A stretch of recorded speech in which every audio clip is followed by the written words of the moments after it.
Hi everyone, welcome to the finale session of edX Pixel Expo, 8 monthly webinar global webcast member series, an online event happening every 8th of the month as we convene over a united cause that is our love for diving and the ocean.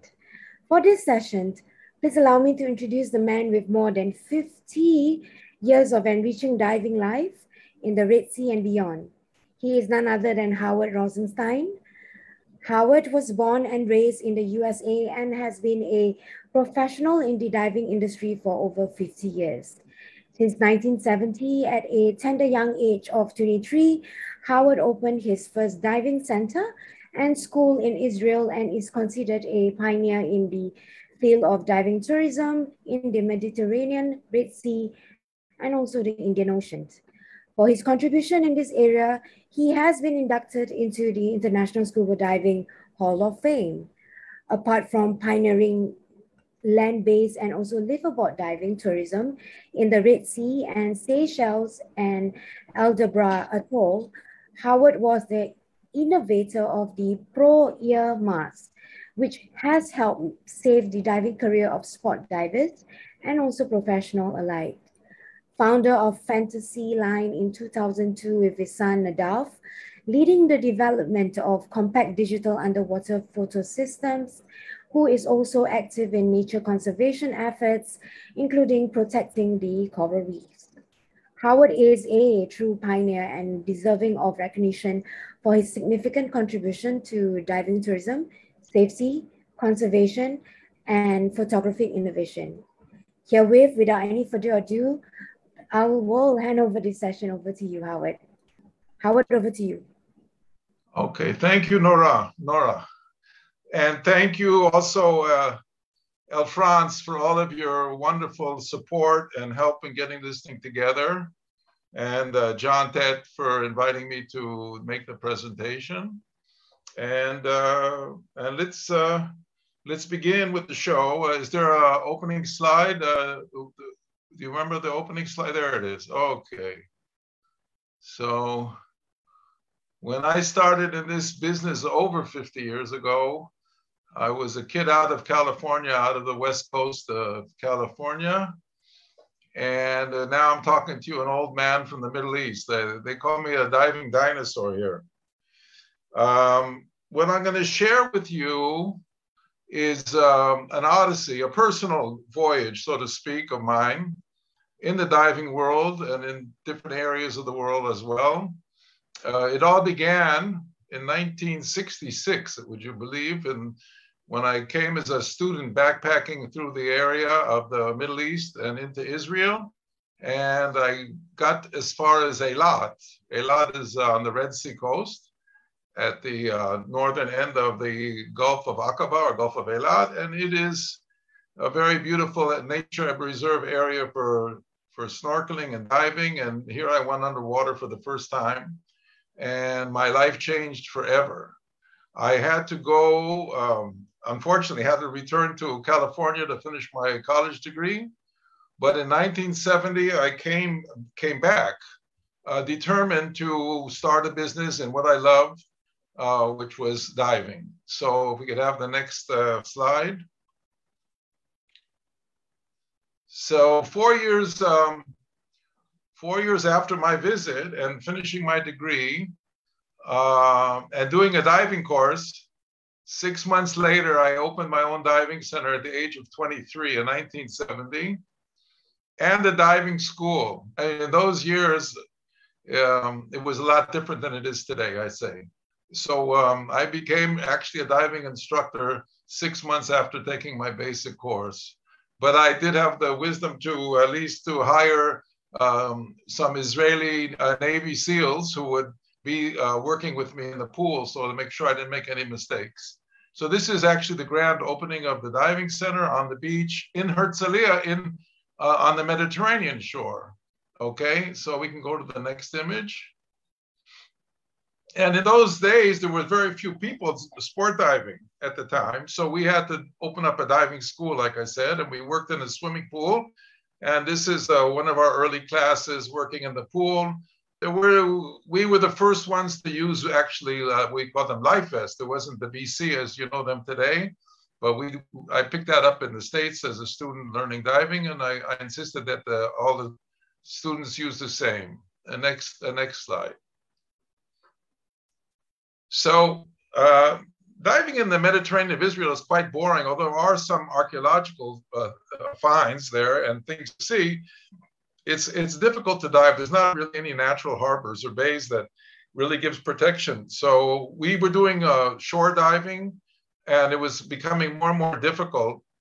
We had to go look around for other places to dive, to explore. So we had an opportunity one time, an interesting offer, a commercial diving offer for me, to go into the Mediterranean off of Gaza Strip and to look for sponges. Can you have the next slide? So just south of Israel in the Gaza Strip, which was at the time just taken over in the 67th war, the Six-Day War, Gaza was becoming administered by Israel. And some people wanted to check out to see if there was any sponges to do commercial sponging. And before there was synthetic sponges, you know that people used to use sponges from the sea. So I was hired to go out and look and check the Mediterranean area off of Gaza to see if there was any sponges growing. And so you could have, I didn't have much success, I must say, looking for sponges, but I came across something very interesting on one of the exploratory dives. I'll show it to you now. Next.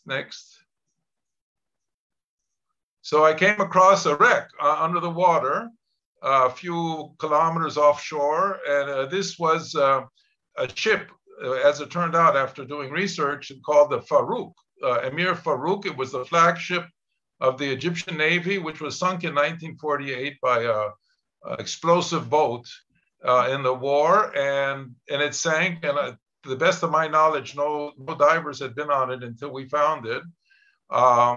I didn't have a camera with me at the time, unfortunately. So I went back with some friends to organize an expedition, and we can have the next shot. And this is in 1972. Please, the next slide. So on June 5th, 1972, we went back with a film team, and it was kind of interesting because you got to see, this is Gaza. Gaza today is a very explosive place. And at war with Israel, actually. But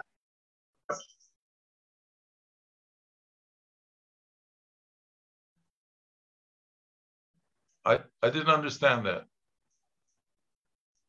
Hello? Can you hear me? Hi, Howard. Yes, we can hear you. Oh, okay. I'm sorry. All right, I heard some noises.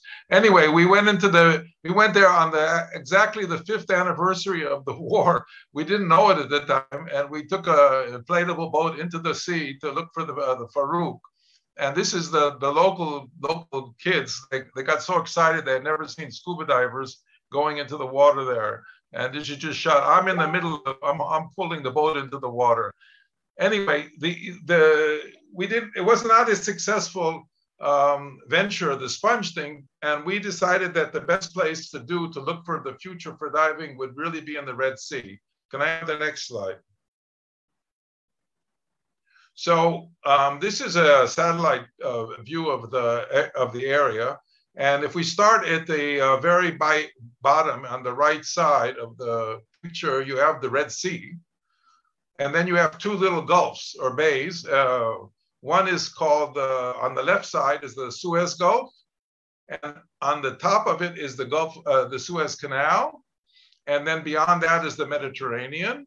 The Suez Canal connects the Red Sea to the Mediterranean, and on the other side of the Sinai, this is like a triangle, you have the Gulf of Aqaba or Eilat, and that's the coastline that goes to Eilat, where I took my first dive at the top of it.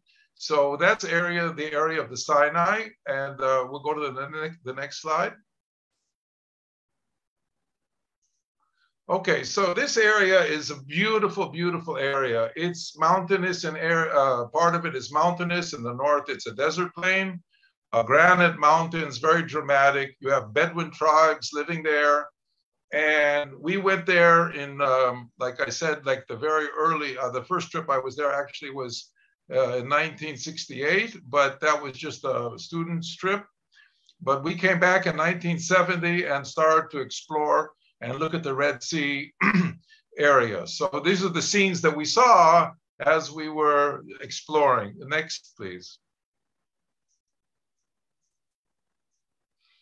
So our diving center, like I said, we had a school and we were having a terrible backlog, a jam of students needing open water training because the Mediterranean was so undependable. So this was a labor camp, a work camp for the workers who built the road from Eilat to Sharm el-Sheikh. And they completed that in 1970, 71, they completed that road. And then a group of young Israelis moved in there and set up like a little holiday village, very primitive, very basic. And they needed somebody to do some activities for their guests. So they invited me from my school up on the Mediterranean to open a branch in the Sinai. So my first actual business in the Sinai and the Red Sea was in 1972 at the Neviot Holiday Village in Nuweiba, which is an oasis about 1 hour south along the coast. Yeah, that's fine. And this was a little shack on the beach. And here we had a little compressor and we had about 12 tanks and we would rent out the equipment. But most important, this is where we did our courses. That's when we did the open water. And you can show the next slide. Yeah, so here on the beach, now we're on the Red Sea beach. Water is calm almost all year round, especially this place. You could dive 360 days a year. The water's crystal clear and warm. I was listening to the previous presentation, a little of Ed Stockdale, talking about diving in 4 degrees in these mines and all that stuff. You know, yeah, we're like really, we're really spoiled, and we don't dive without a wetsuit. You know, when it's 24 degrees, we put on dry suits already. So it's quite a different, striking difference. Anyway, on the beach here in Nuweiba, it was not unusual to see a camel come walking by with its Bedouin owner as we're giving diving courses on the beach. It was quite colorful.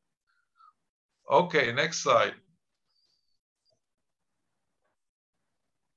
Anyway, we started to do safaris. After we finished the courses, we take the people on trips along the shoreline, exploring. In many places, the road comes quite close to the waterline. And so we went on this new road that was just constructed, and we went farther and farther south in direction of Sharm el-Sheikh. Now, Sharm el-Sheikh is probably, many of you have heard of it already, and hopefully some of you have also visited the area. At the time, it was a very small, tiny outpost of maybe a couple of tens of people were there, and they were just opening up the first hotel. So please, these are the scenes that we saw as we drove south. Please, the next slide. So this is what we were looking at as we drove down the road, the new road.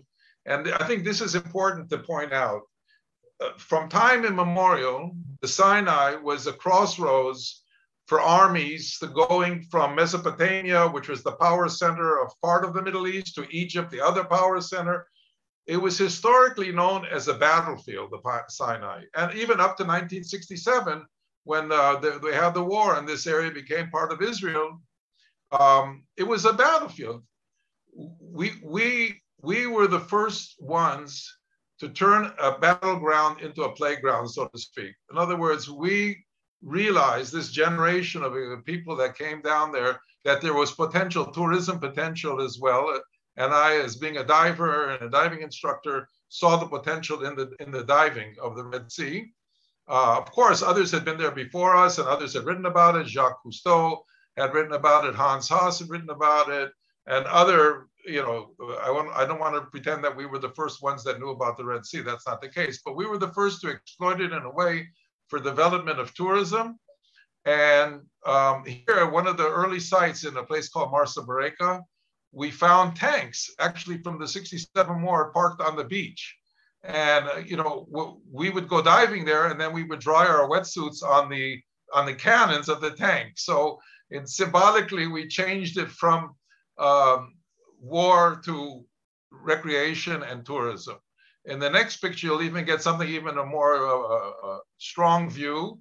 I just ask the audience to look towards the right of the picture and not to the left, if you don't mind, because I'm talking about the rocket that we have here that was on the, it's a Hawk missile, actually. And this was in right above one of the dive sites that we started to dive in. And of course, the tourists would love to stop off there. Now, that's not a live missile. That is a demi.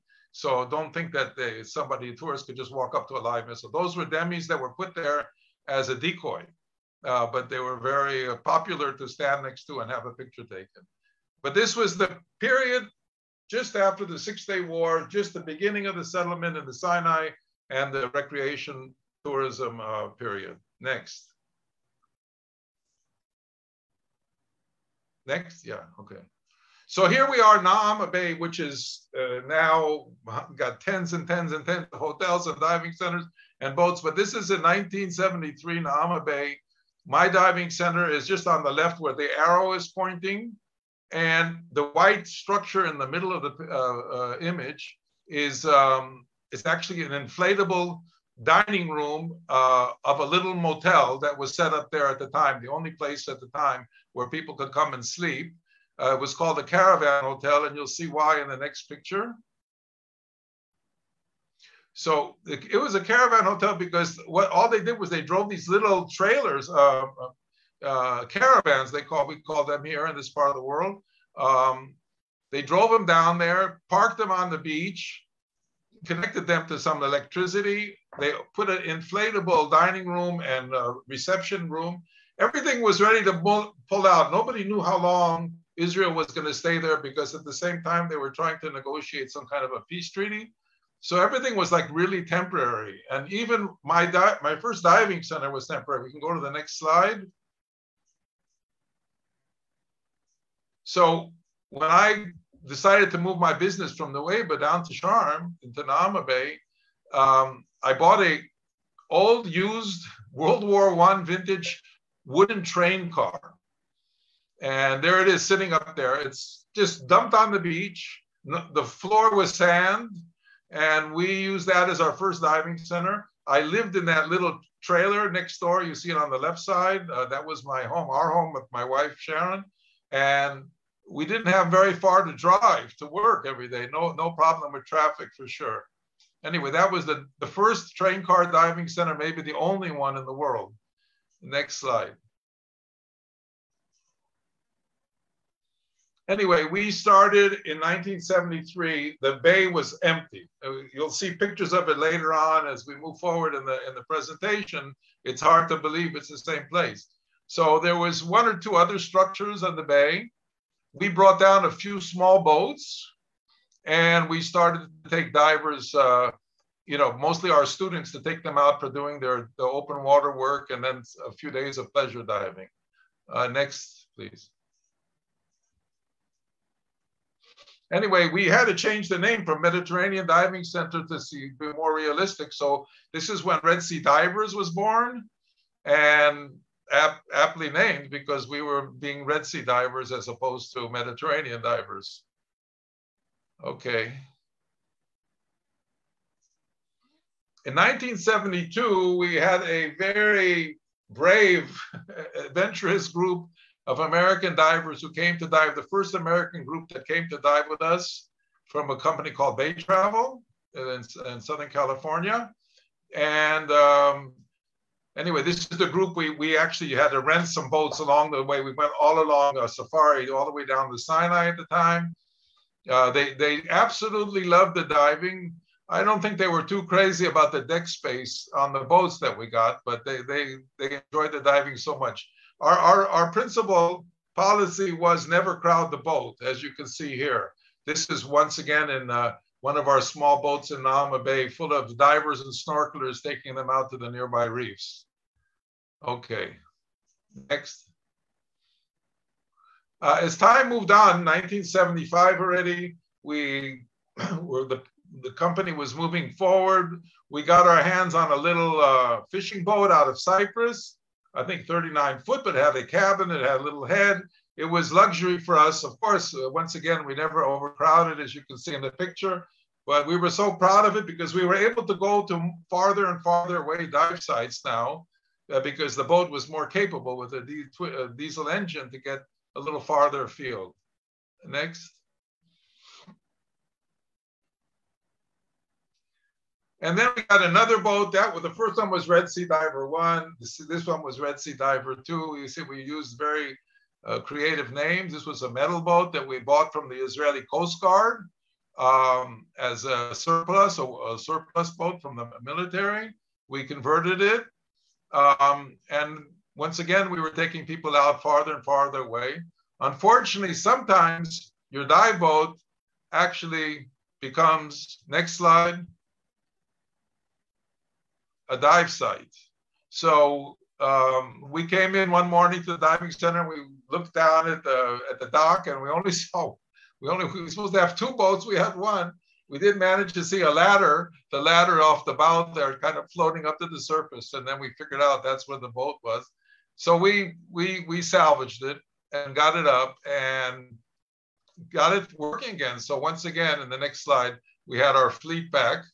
Also some smaller boats as well, but that's how we were able in those early years to take people diving. And since there was nothing else in town, I mean, that's basically why, and the diving was always spectacular. It was always wonderful. So, and we were learning, there was no books to read about how to run a diving center in the early 70s in the Red Sea or most any place at the time. So we were learning as we went along. Next, please. So with these boats, we were able to go farther afield up to an hour sailing time. And we found we were able to get to dive sites, which we had access by Jeep or car, but now we're able to go by sea, which is much more comfortable. And this is the most famous dive site. This is a national, this picture was in National Geographic. We'll talk about that in a minute. It's an aerial photograph of Ras Muhammad taken by David Dubélé, the outstanding underwater photographer for National Geographic, on his very first story in the area. So that's Ras Muhammad. And the other famous site, which we were able to access, is the next slide, is the Tiran Straits. Okay, so the island you see in the middle top of the image is Tiran Island. It originally belonged to Saudi Arabia, and that's Saudi Arabia off on the left top. And you can see it's almost connected by the coral reefs. But in 1956, it was leased from Saudi Arabia to Egypt so they can close the passageway. Now you see where these four little island or Bamis or small coral islands are situated. Those created the Straits of Tiran. It's international shipping zone. All the ships that wanted to go from the Red Sea, from Asia, coming up the Red Sea, to Aqaba or to Eilat had to go through this narrow way. And the Egyptians leased Tiran Island from the Saudis and then said that was their territory because they were on both sides. And against international law, they closed it. And that's what actually precipitated two wars between Israel and Egypt. But by now, once again, we're looking for pleasure, tourism, and we found that the best diving, or some of the best diving in the world, really is in the Tiran Straits along these four coral islands. Next. Okay, so we have a little diving center. We have a couple of boats. We have a couple of cars. We have a good staff. What we needed was tourists. And this is the secret, and anybody that's listening here that's in the diving business, or any business for that matter, knows without promotion, without advertising, you could have the best product in the world. You're not going to go anywhere with it.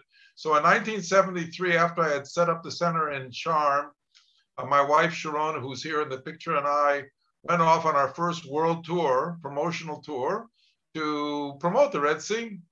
This was a picture taken in our booth at the Long Beach Dive Show, the first one they ever had in Long Beach. Now it's been going for 40 or some odd years. This was the first show, and we were invited. And actually, you could even look at the very bottom right of the picture. You could see a slide projector because we would show slides. It was all very basic. We had brochures and stuff like that, and we talked about the Red Sea. Next slide. We also were interviewed in newspapers, articles, you know, you name it, wherever we can get the word out. And anyway, we were invited because of this advertisement and promotion to speak at another show, which was in Boston, called the Boston Sea Rovers, which is the oldest consumer show in the United States for diving. And they invited me to come and give a slideshow there. And so I said, sure, you know, what's the program? He says, okay, well, our honorary speaker, our first speaker will be Jacques Cousteau, and you'll follow Jacques Cousteau. And I said, you got to be kidding, you know. How can I follow Jacques Cousteau? I mean, he's my childhood hero, but that's the way it was. And I gave a talk on the Red Sea. At that time, very little was known about scuba diving in the Red Sea. There was a nice attention to it. And after the presentation, I was approached by 3 people.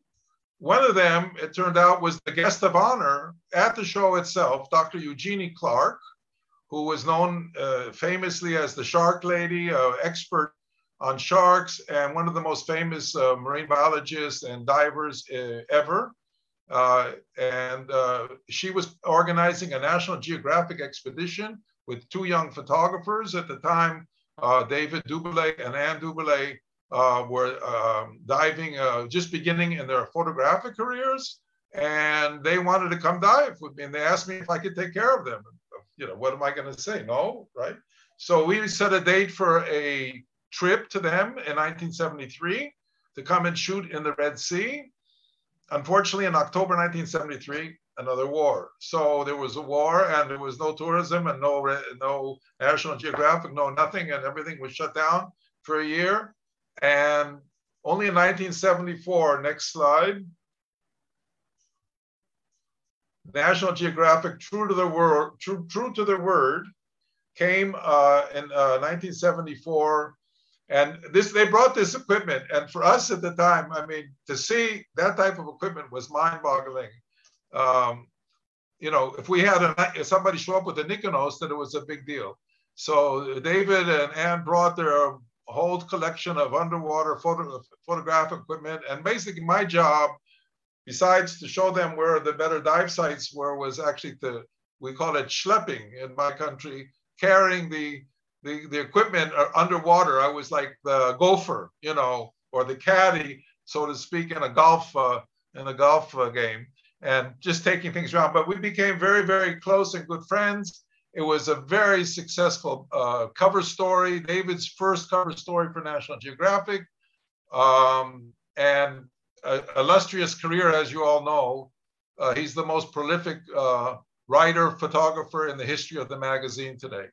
Okay, next slide. So this picture is actually taken a few years later on one of my liveaboards, but anyway, I just wanted to show David and Jeannie side by side. We did about 7 or 8 articles along the Red Sea together and into the Indian Ocean. So it was quite a cooperation, a wonderful cooperation and friendship to this day. Next. So out of that shoot that was done in 1974, David took this picture of 2 little white eels, and this became his first cover for National Geographic, please. And this was September 1975 Red Sea story. We were featured very nicely in the story, talked about, and it was a big, big boom for us to have that type of exposure. It was like, it brought on a whole wave of interest in the area, and also diving tourism and dive travel agents and other photographers, filmmakers. It really opened the door for us, this story. It was very, very fortunate for us. Next. So this was, I was, besides being a schlepper carrying the equipment, I was also David's model. So here I am at a younger age, much thinner, I'll add. And David had me posing in front of a opening of a cave. And one picture could, this is just an example how one picture has a whole life of its own. So this picture in the next slide you see becomes it was in the story, and it also became what they call a promo cover for National Geographic. And so that's the same picture of me on the cover, which was used for promoting the article and the magazine. And then something interesting happened. There was this has nothing to do with outer space, but there was a space probe of the Voyager program, which was launched in 1977. And it wasn't to orbit, it was to go out of the interstellar space, keep continuing out of our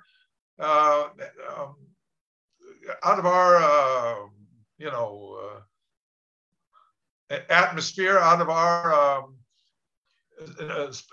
solar system, whatever, and into the deep, and it's still going. It's still going, and it's still beaming back information. Now, for this project, they called the Voyager, there was a competition because they wanted to send what they call a time capsule, okay?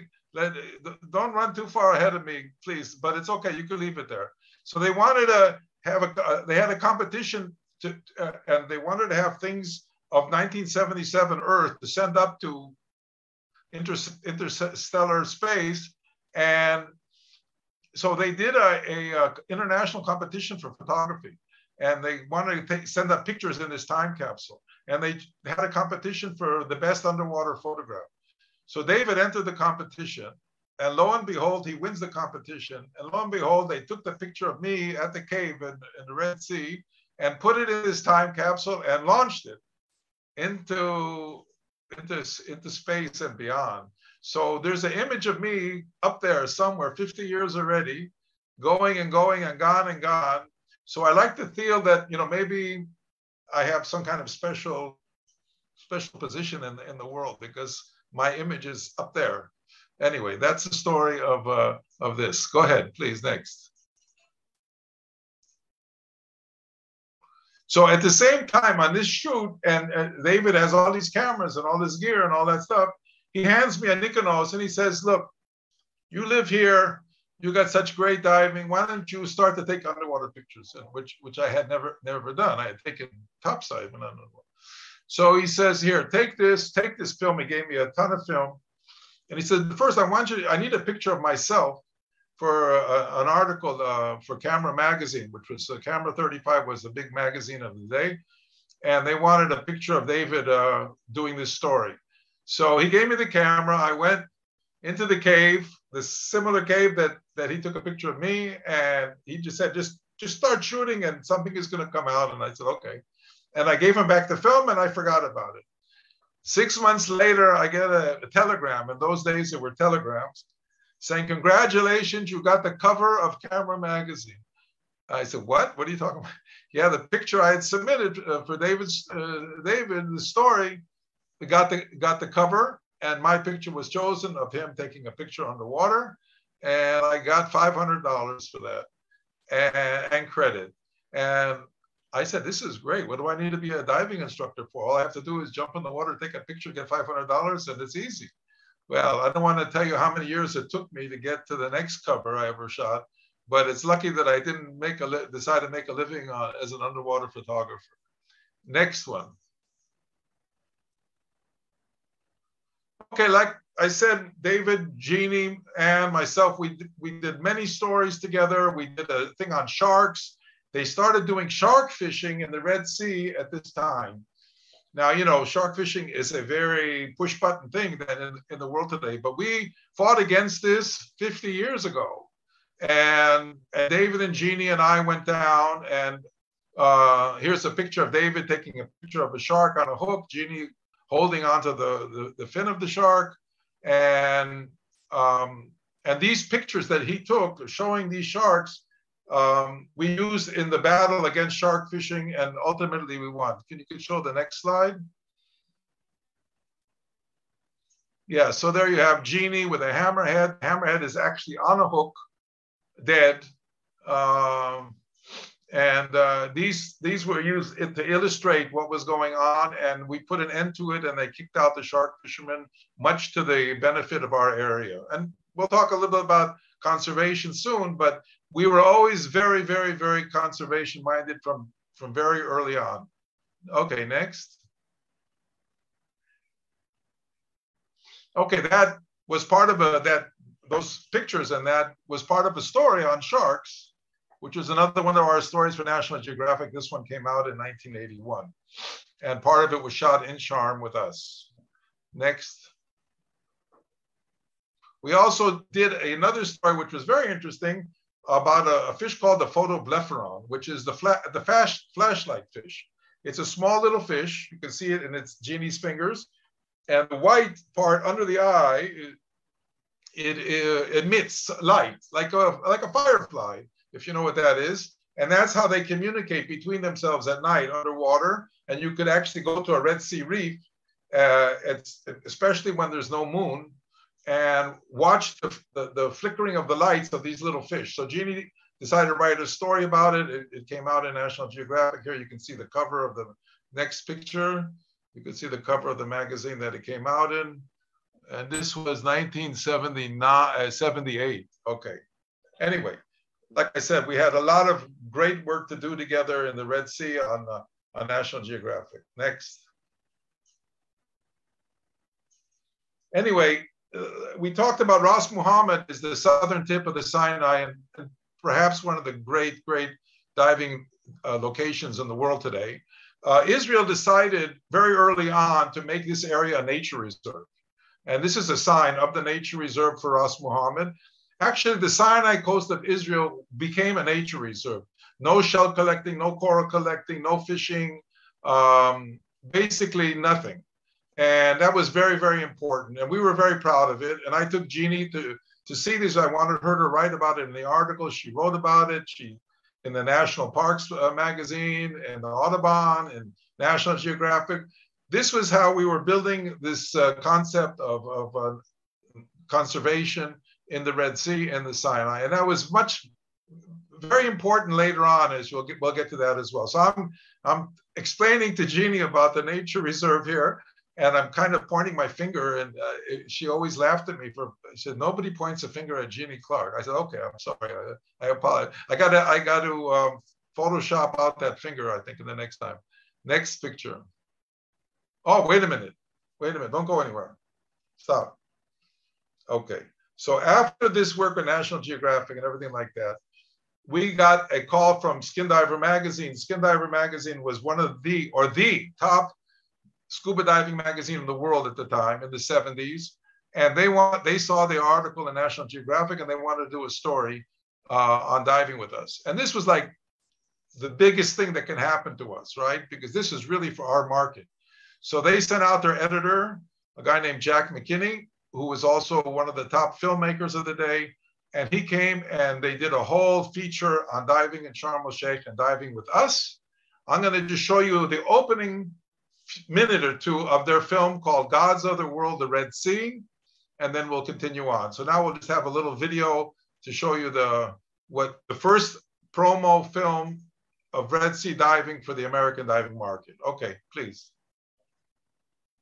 Part of this holy land that has also been of immense historical importance throughout the pages of history.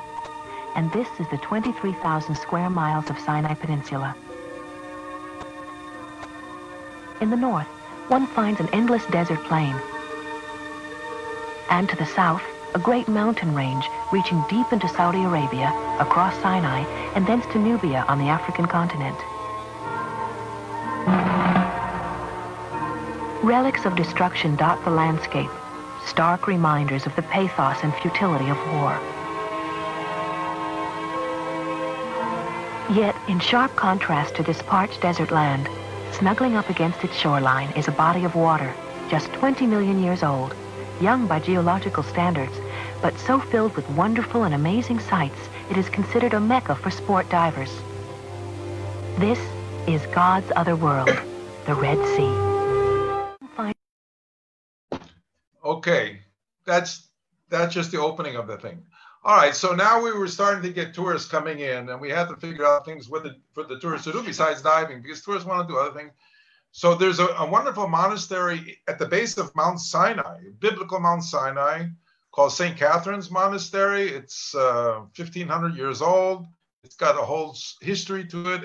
It's picturesque. It's beautiful. It's interesting. So we started taking some of our trips. It was a day trip. You go up, you come down, you tour the monastery, go to Mount Sinai if you want. Anyway, I get a panic call one day saying, look, there was a flood up here, and the water pump that gives us our fresh water was knocked out, and we need a diver to go down and cut the lines and help us get the pump that was in the well to get it out. So there was nobody around, and I said, well, can I do it? And they said, sure, just come on up. So on my daughter's first birthday, she was 1 year old, we piled into a Jeep. We had a local driver, and we drove, and it's a couple hours drive into the mountains and up these riverbeds, and very, very beautiful and remote. And finally we get to the well. And the next slide, please. So this was the well, and I looked down there and I said, you want me to go down that well? Yeah. And, they didn't really have too much to tell me about, except for at the bottom, we can see where the pipe is. At the bottom where that pipe is connected is a pump. And we want you to cut the line there and then attach a rope to it. And then we'll pull it up, and we'll replace it or repair it or whatever. So in my stupidity, I agreed to do all this. Now, I didn't even know about high altitude diving. And this is like, I don't know, 2,000 meters or something up in the mountains there. And I didn't realize that I had to know about high altitude diving. That's where it was at. Anyway, I got my courage up, and I got let down this hole. Take a look at the next slide. That's me going down. I'm wearing what some of you old timers know as a Fenzi, and I didn't have to wear fins because fins would just kick up all the dust, dreck down there. And I was lower down on that pulley. You see the pulley next to me? Okay. Anyway, there's a whole story which I don't have time to go into now. I almost ended my life down there, but I obviously didn't. But I did get back up, and we were successful. And now I want you to see the reason of my success was the technical support team that I had behind me. So you could show the next slide. You could show the team. Oh, here they are pulling me back up. Okay, sorry about that. Okay, they're pulling me back up. This is the technical team. And you can see next to me is the pump. It was a victory, and we got it up, and they got their drinking water again, and everything was fine. It's just another kind of anecdote of a career of diving in the Sinai and the Red Sea. Okay, next. Shipwrecks. Okay. Now, shipwrecks are a big deal. And though all of you are divers, hopefully, or most of you are watching me. And there's nothing more exciting than diving a wreck, which is full of coral, full of fish. If you're lucky, some artifacts are laying around, or if you're allowed to take them, you take them. Anyway, we didn't have a shipwreck. We were diving already 5 years in the Red Sea. We didn't have a shipwreck. So we were desperate to have a shipwreck. Now, at the same time, there was a movie that came out called The Deep with Nick Nolte and Jacqueline Bisset. It was a big hit. It was about a shipwreck in the Caribbean, in the Virgin Islands. And it was a whole story. And we got very, very jealous of this whole thing. And we decided that we better find the shipwreck so we can get the tourists over to us. So we concocted a whole story. Before we had a shipwreck, we made up a story about a shipwreck. And what could be better than having it a treasure ship and having it belonging to Lawrence of Arabia and taking gold standards, gold bullion or whatever bars to pay off the Bedouin fighters against the Turks in World War I. Anyway, we made up a whole story without even having a ship. After a couple of years, well, we'll get to that. Finally, we found the ship, and We'll talk about that in a second. Anyway, so you can show most of the ships up into that point, show the slides, went up on the reef and sat there. They didn't go anywhere. They didn't sink. They just sat there. It was like a graveyard of ships on the reef. Can I have the next slide? So here you have the Lara, which now is totally broken down. It's a skeleton.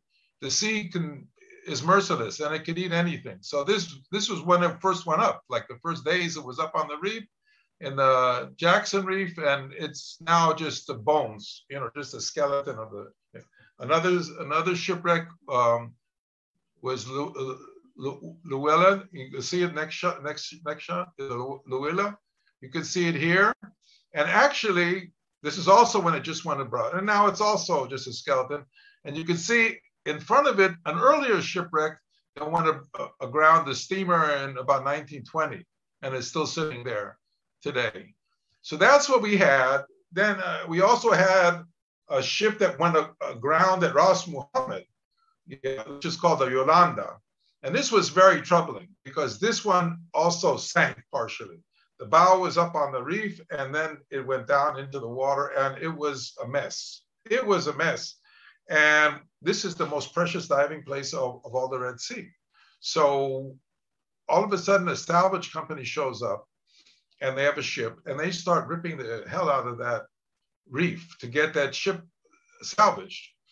And at the time, this particular spot was already in Egypt, just over the 100 meters into Egyptian territory. So I had to get special permission to go dive there, took pictures of it, showed the damage, and we started a very big international campaign to stop this salvage and to have the salvage team leave. And ultimately, we succeeded. And ultimately, this ship in the storm, a few years later, sank to 200 meters deep. So it's no longer there, but the residue, some of the residue is still there. The most valuable product, cargo on that ship was something that all of you use every day. Can I have the slide? Toilet seats. That was the treasure, toilet seats. Anyway, every diver, this is Dr. Eugenie Clark, even sitting in the toilet seat, just proposing for a picture.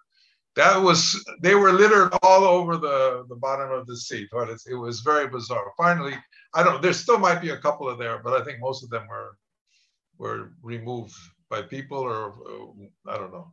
Okay, okay, after that, we started to really be desperate for a shipwreck. Next slide.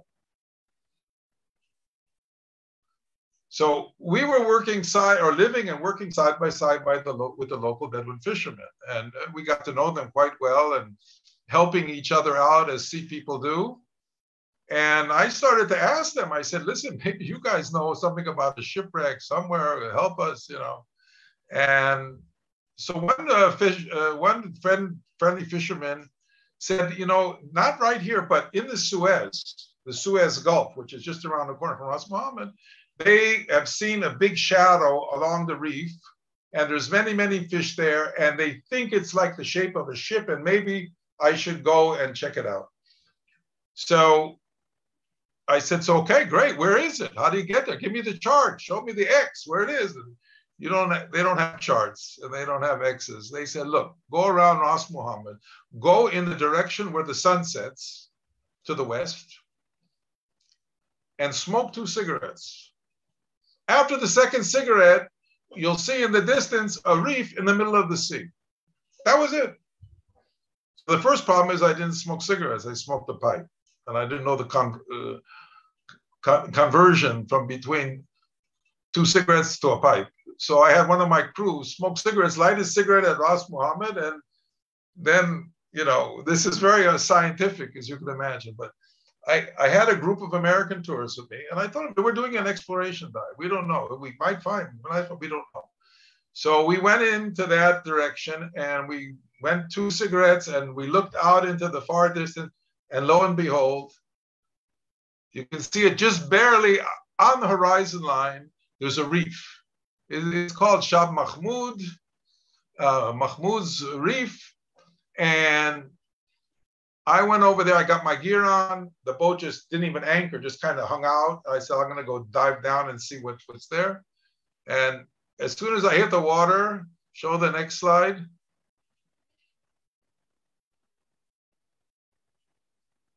There was the Dunraven. Now, we didn't know at the time it was the Dunraven. I just said, that's a ship. I mean, there is a ship there. And that was the first real shipwreck for our local diving in the Red Sea. And it was an instant phenomena, and everybody wanted to get out there. Everybody wanted to find it, see it, film it. We ended up selling or interesting the BBC come out and do a documentary on this ship. And it was a big deal. And it was at the prime, one of the prime BBC programs called The World About Us. And I'm going to show you two short clips taken by the BBC team in the discovery of the shipwreck. The first, and this is interesting, and this is happening just as the peace process with Egypt is taking off. And one of my students was the American ambassador to Israel. His name was Samuel Lewis. He was a big supporter of conservation, of diving and everything. And he agreed to come out and be part of our team. And he comes now in this clip directly from the signing of the peace treaty between Israel and the authentication of it. It was signed in Washington, but then they had to go back to the parliaments of Egypt and Israel to be certified. After the certification ceremony in the Sinai, he comes down with his car after having just actually officially given in the Sinai back to Egypt. Try to pay attention to the dialogue. It's very, very interesting. After that, a second one showing the local tensions and the fighting that we were having with the military, the Navy, not to go, yes to go. It's two short clips. I hope you enjoy them. Please, you can run the clips. There's no time to waste. The waters where the wreck lies, beyond Ras Mohammed Point, may soon be handed back to Egypt, and word that the wreck may be Lawrence's gold ship from 1917 is luring other divers from as far away as Germany and Sweden.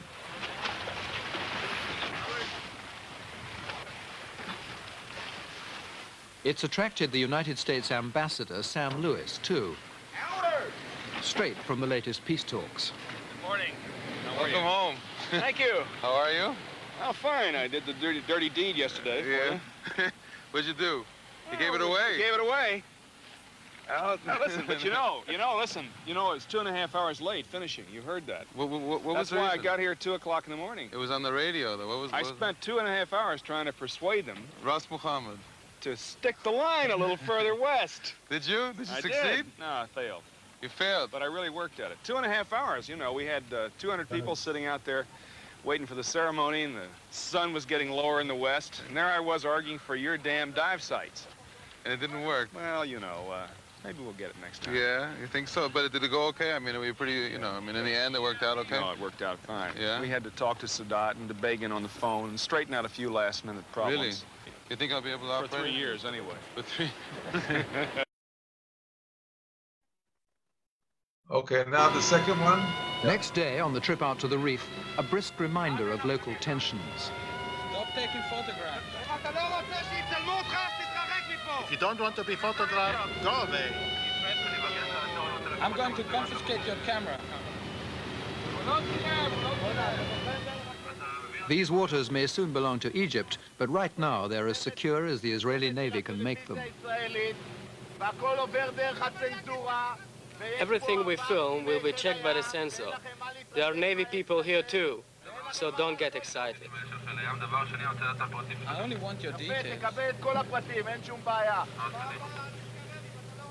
If you don't want to be photographed, clear off. You don't tell me when to go. You are only the Navy. Guard us. Don't interfere with us.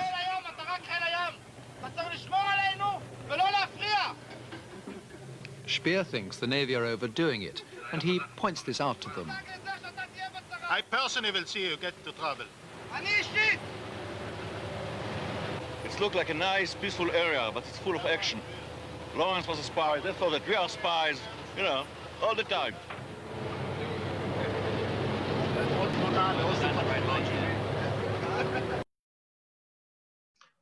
Okay. So I think it kind of gives you a feeling of what it was like then. There was the Navy was there. We were going into areas that were questionable. Who was in charge? And we had to get the job done. Anyway, it worked out. This is just some of the artifacts we found on the Dunraven: bottles, plates, even the kitchen sink I'm holding in my right hand. It's not much, in the way of treasure, but it was very exciting, and it allowed us to actually find the name of the ship and the history of the ship. It had nothing to do with Lawrence of Arabia, of course, but it brought, the result was what we wanted. And there was a lot of excitement about the shipwreck. And then later, a few years later, not far away, they refound the Thistlegorm, which Cousteau first found in the 50s. And so now we have at least 10 or 15 wrecks that are identified in the area. So there's no shortage of wreck diving now in the Red Sea. Okay, next slide. Another project that we did, I'm just going to go through some of these very quickly. We made the first IMAX underwater film called Nomads of the Deep. Chuck Nicklin, the photographer, that was the camera, the IMAX camera, which is huge. We had to make a special crane to put it into the water. It was very, very hard to work with it, but it made an amazing 70 millimeter negative film image, which is shown still to this day in the IMAX theaters around the world. And that was the first one ever, and we were happy. It was filmed part in the Red Sea and part on Maui, Lahaina, with sperm whales. Next picture. Anyway, things were really getting into, it was starting to go great. After a very difficult birth period, we had a beautiful home that was in this little town here in Ophira. You can see it was nestled just below the mountains and just above the sea. And that was the town, and there was already a few thousand people living there. And then we also got a proper diving center. You can see in the next picture. That was our new diving center. The old one is out in the background there. The little train car became a storage room. We had the boats that we could dry dock and put up on the beach and fix them. A restaurant, a patio. I mean, life was grand. And everything seemed like it was perfect. And then something very dramatic happened, which affected everything to this day. And that's the next slide I'll show. This is the great Egyptian president, Anwar Sadat, in the sunglasses and the dark suit on the left, and to the right is Israeli Prime Minister Menachem Begin. And they came to Sharm for a summit meeting. And we were there with National Geographic, so we got press passes, and we were able to photograph the event. It was very exciting. They had a brief summit. It was more really like a photo op than anything. But this is in 1981. At the, Egypt was about to get the Sinai back in 1982 in April. So this was a meeting just before that. And they actually had the meeting next door to my diving center. The next slide. So there was a brand new building that they had just put up on the beach. It was not even occupied. It wasn't functioning. It was just there. And they said, listen, we'll meet there because there's enough room for the press to take pictures, and they could sit and they could put a red carpet out. But they didn't have chairs. They didn't have table. So they said, Howard, can you bring over your chairs and table from the diving center because they need to sit somewhere? And I felt so embarrassed to have these two great world leaders, really, and Nobel Peace Award winners, sitting on my straw chairs from my diving center restaurant, and it was embarrassing. But anyway, that's the picture, and they had their meeting, and then it was over, and the peace really started to move, and things were changing all of a sudden, and we supported, although we were about to lose our business, perhaps. We supported because peace was more important than anything else. Next slide.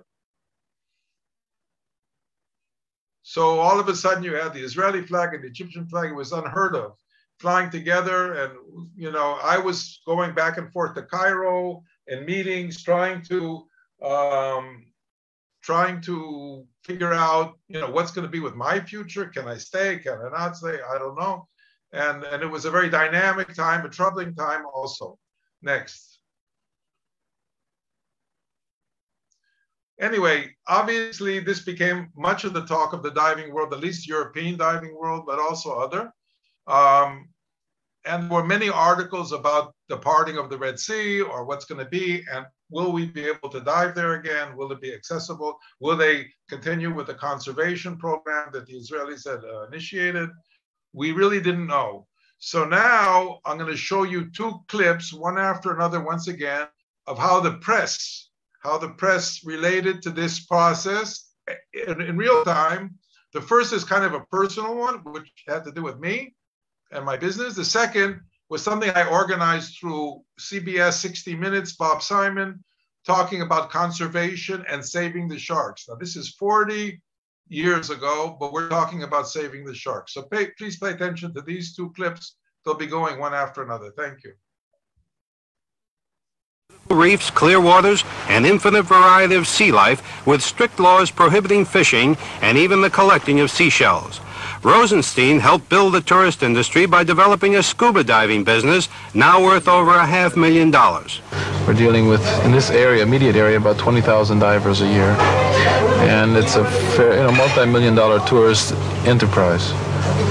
And it has every capability of achieving a potential that will rival maybe the areas on the Riviera or the Caribbean. Thus, the economic as well as personal loss will be enormous.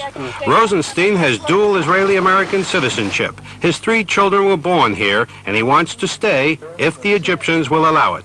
It would be a shame if it becomes an area of political dominoes, or checkers, where people move people around and in and out and things like that. Okay, and now we'll do the CBS.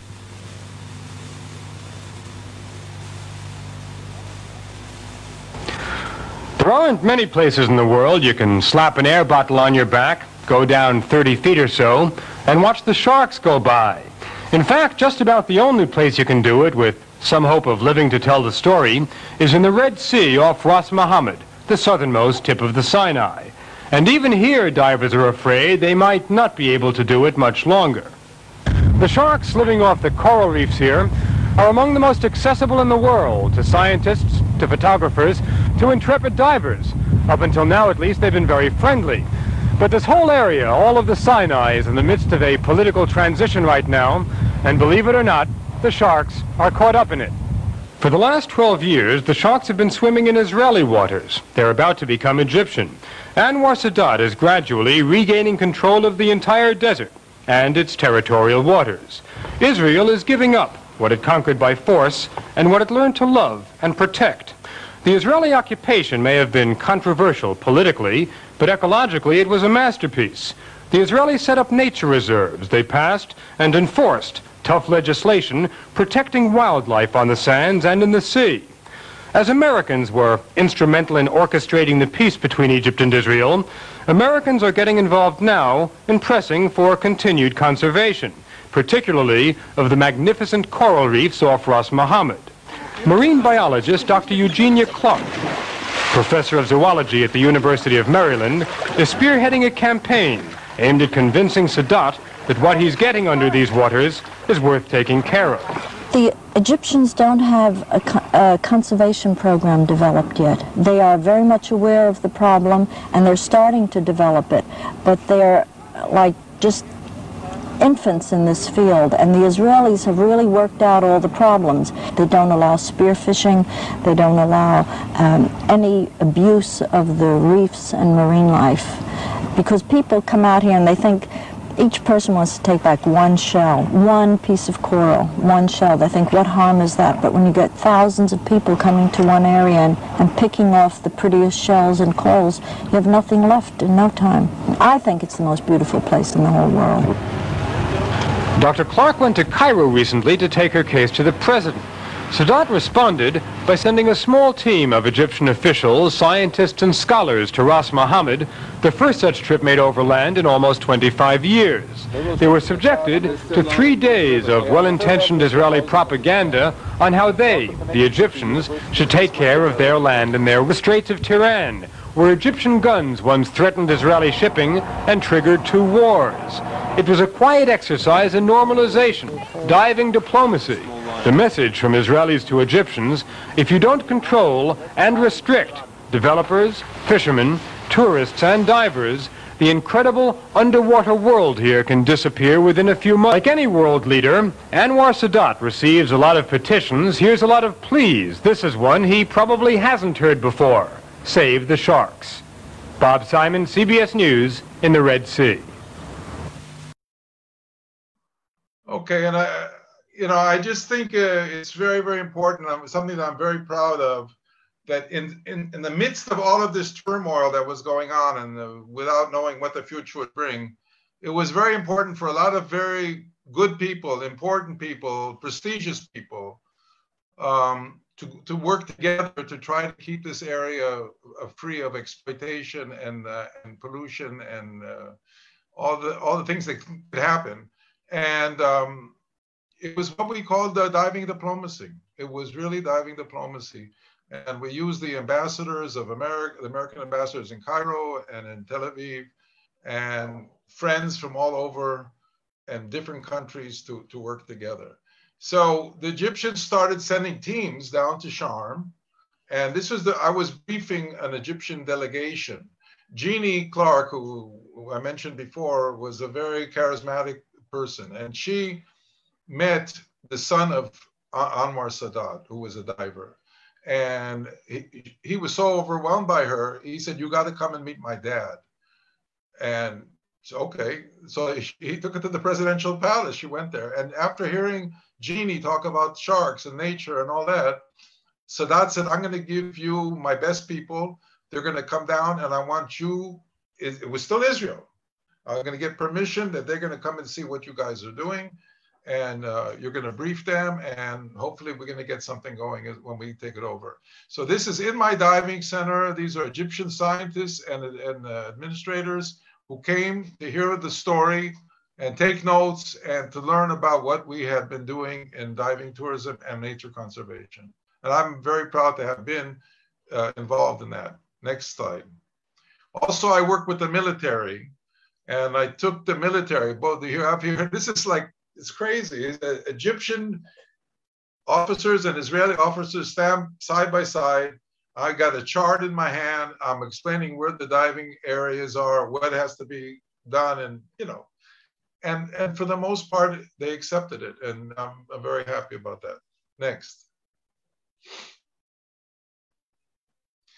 Okay, so I was invited by the American ambassador to go to Cairo and to give a talk at the United States Cultural Center in Cairo. And it was an evening of young Egyptian divers and scientists who came to hear about the Sinai and the Red Sea. They were about to take it over, and they were extremely curious about it. So I gave one of my slideshows in a presentation, talked about it, and I told them, "Listen, you guys are lucky. You have no idea what's waiting for you, but it's up to you now. You guys are going to have to take care of it. You're going to have to protect it, because if you don't, it's going to be exploited and it's going to be ruined. It's very delicate." I met that evening one of the leaders of the Egyptian diving community, a guy named Ayman Taher, who you see here wearing my Red Sea Divers t-shirt. I got special permission from the Israelis to get him come into Israel. And we hosted him at our diving center and took him diving and introduced him to Sharm el-Sheikh. And we became like brothers and very close friends. And he's a wonderful, amazing guy. Okay, next picture. So we get to April 1982. That's the day we had to leave. We had to pack our bags, leave the Sinai, and I'm still dreaming and hopeful that somehow I can continue on in some way to work there. This is the National Geographic story on the withdrawal of the Sinai. It's called the Eternal Sinai. And it was supposed to be the cover story, by the way, but they had a revolt in Poland the same time, and they grabbed the cover from us, unfortunately. But it was a 60-page or something spread on the Sinai. And interestingly enough, they also wrote about the diving. And here you can see, next slide. They talked about how there's going to be a new era. This is an Air Force base that was dismantled, an Israeli Air Force base that was, this is an era of peace, and the Israelis dismantled their Air Force base, got it out. The next slide is the Naama Bay where my diving center was. You can still see that, you show the slide. You can still see the soldiers. My diving center is in the middle of the picture, a little bit to the left, on the left third. That's my diving center right on the bay. If you saw this place today, and I'll show you later a slide, more or less what it looks like today, you can't believe it. It's like unbelievable. Okay, next slide is a personal slide. It's of my family. In National Geographic, we were featured. That's myself, my wife, and 2 of our 3 kids at the time. Now we have 4 already, but they all grew up on the water, snorkeling, diving, becoming instructors as well, and very much a diving family. Okay, next slide. So this is packing day. That was the view from our front of our house. In the distance, it's Ras Muhammad. In the near distance, it's the military base in Charm. That's the bay, and that's what I used to drink coffee every morning for 10 years of my life until we had to leave. But we left with our heads held high and proud to be part of a peace process, and hopeful that I will be able to continue working in the area, as you'll soon see we did. Okay, please, next. Okay, so like I said, this is a poster that came out of the aerial photograph piece, 1982, and a lot of very good feeling about what the future will bring. And by the way, that piece has held. A point of fact, 40 years next year, it will be 40 years, and it's held. Sometimes it's a cold piece, sometimes it's not a great piece, but it's a piece, and that justifies everything. Okay, please, next. Anyway, I had to start over again in 1982. Whatever was, and I started there in 1972 in Charm, and in 1982 I had to leave, and I went looking for support and starting a new diving center and starting my own business, and it was, like they say, a historical gamble for peace. Okay, next. And I just want to say that I went to the DEMA show, and it was at that year in Houston, and tried to talk to people about having confidence to come back and dive in the Red Sea, that it was going to be okay. And it took about a year to get things sorted out. Next slide. And I decided that the way for me to do it, and I got permission to have a liveaboard. And I started a new company, no longer Red Sea Divers, but Fantasy Cruises. I decided to get a boat and do liveaboard diving because I thought that was the only way that I could continue to work in the area. Next slide. So I bought this old wooden yacht called, well, I renamed it Fantasy One. This is here in the Marsa Barreca, the beautiful bay of Marsa Barreca. Remember the bay I showed you that had the tanks on the shore? So here, 20 years later, I'm back. That was 66. No, that was 68. And so here in 1983, I'm back on with the liveaboard. And that was the new phase for me, working from out of Eilat and into Sharm and continuing with my passion and love for the Red Sea. And then a little bit after that, I bought another boat, the next one. A larger, much more seaworthy, luxurious Fantasy 2. Not Fantasy 2. Yeah, Fantasy 2, sorry. And I bought that in 1990. And this was an ocean-going boat that can go anywhere, around the world even. 115 foot, 35 meters, 250 tons. Really a super luxurious boat. Today, it's still working in the diving world in Wakatobi Resort under the name Pelagian. If any of you have been out to Wakatobi or know about it, then the Pelagian. Anyway, we bought it and put it into service, and we were able with this vessel to go all over the place, which you'll see now. Please, the next one. So here we needed a much bigger crew. I mean, this was the first, at the time, in 1990, this was by far the most luxurious live-aboard boat working in the diving world, anywhere. And the most expensive. People thought I was crazy, but it catered to a very sophisticated audience and very, film teams and the like. And I'll just show you one of the cabins just to give you an idea, please. Next slide. So this is one of the cabins of the Fantasy 2. One of the better ones, I'll admit. Some of you may have heard of Stan Waterman, a famous diver, filmmaker, ambassador of diving around the world. So he brought a group. He used to bring groups to dive with us, and I gave him one trip, the owner's cabin. And the next morning, I said, "Well, Stan, how did you like the owner's cabin?" And he looked at me and he said, "It's embarrassingly luxurious." That was the way he described it. But that was it. Every cabin had its own ensuite bathroom and shower and whatever.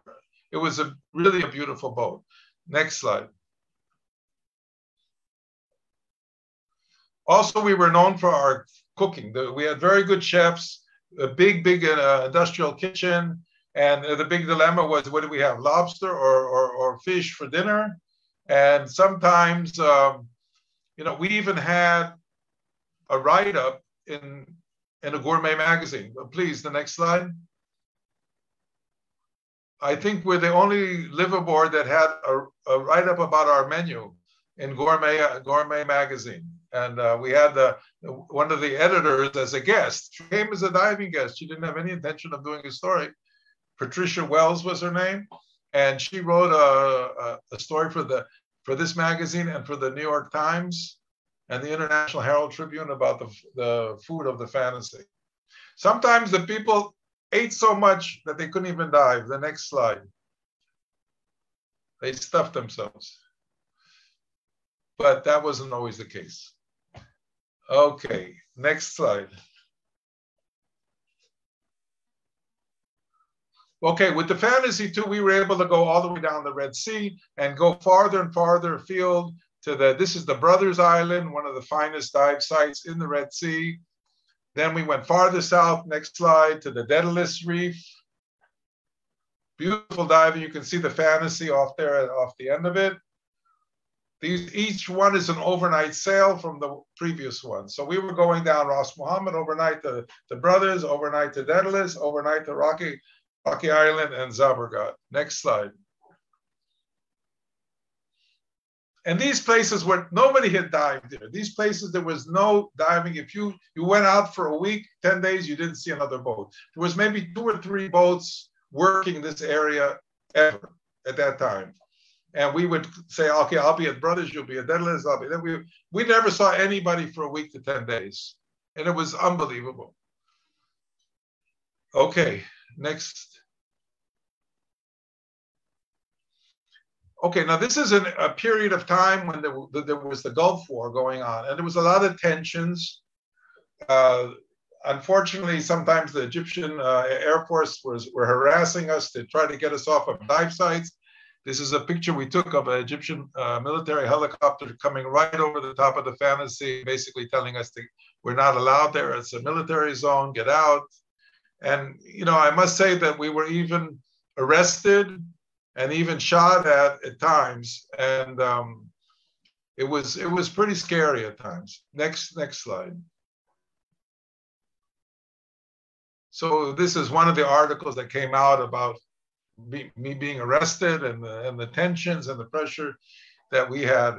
Running a diving center at that time or any time in the Red Sea is a little different than running one in Fort Lauderdale or even, I don't know, the Florida Keys or somewhere nice and peaceful, a Wakatobi resort in Indonesia. Okay, next slide. So this time we went into an area where we were told you can go in, no problem. We had all these VIPs on the boat. Go in and you can dive there. I said, "You're sure?" He said, "Sure." We get in there and I'm telling the people we're gonna have a picnic on the beach. We're gonna have fun. We're gonna. As soon as we get there, shots are fired and bullets are hitting the side of the boat actually. And we're laying on the deck and I'm waving a towel, a white towel over my head, like stop shooting. Anyway, there was a misunderstanding, unfortunately. I mean, very unfortunate. Luckily, nobody was hurt. I got arrested. I'm laying on the beach here under arrest. That tent was my jail. They let me come out of the jail to get and anyway, that was a very, very, very scary period. Next. So we decided with all the tensions that were going on, we were going to start going farther and farther south along the Red Sea, away from Egypt to see what else we could find. And what we did was we created probably the longest itinerary ever in diving, diving the entire Red Sea. That is from north to south, out into Djibouti even, through the Bab el-Mandeb Straits. I invited David to come and join us. He came and did a story, which was a cover story for National Geographic, November 1993. And this was our entry going south all the way into the Indian Ocean, okay? So just to show you the itinerary, you'll see on the next slide. So there you can see the entire length of the route from north to south.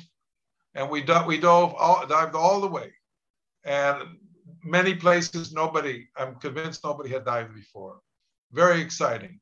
Unfortunately, sometimes it doesn't always go like you wish. And here in the next slide, in a terrible storm off of the coast of Sudan, our beautiful Fantasy 2 went aground, went on a coral reef quite a long way outside of the shore, but offshore reef.